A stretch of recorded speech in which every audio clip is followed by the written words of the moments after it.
ओम शांति। आज संसार में जितनी भी बीमारियां फैली है उसका कारण ही है विकार। विकार ही सब बीमारियों के कारण है। संसार में इतनी बीमारियां क्यों आई?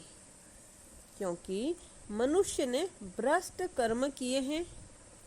प्रकृति भी दुख दे रही है। बाबा कहता है पिछाड़ी में ऐसी बीमारियां निकलेंगी जो मनुष्य अंधे हो जाएंगे, शरीर बीमार हो जाएगा, चल नहीं सकेंगे। कारण है विकार।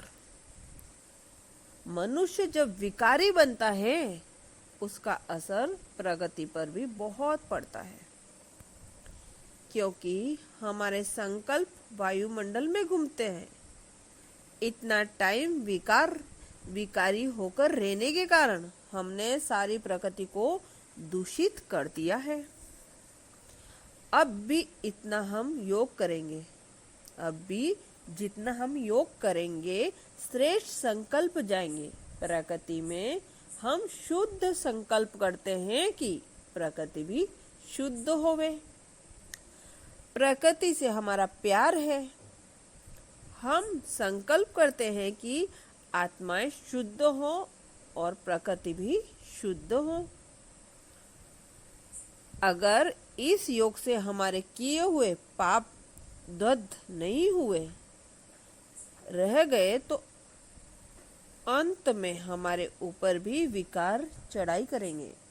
इसलिए कैसे भी करके हमको योग अग्नि को प्रज्वलित करना है। प्रकृति हमने दुख न देवे, विकार दुख न देवे। समाज में कोई किसी का खून कर देता है तो उसको सजा हो जाती है, जेल हो जाती है।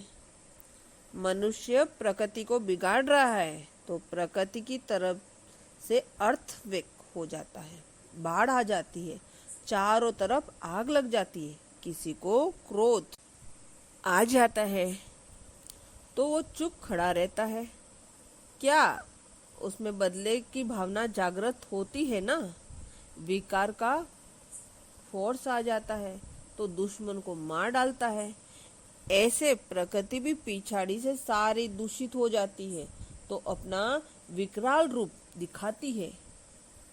लेकिन इससे हमको बचना है। हम इन सब से और दुनिया से न्यारे हैं। हमारे ऊपर कोई कोप क्रोध नहीं करे।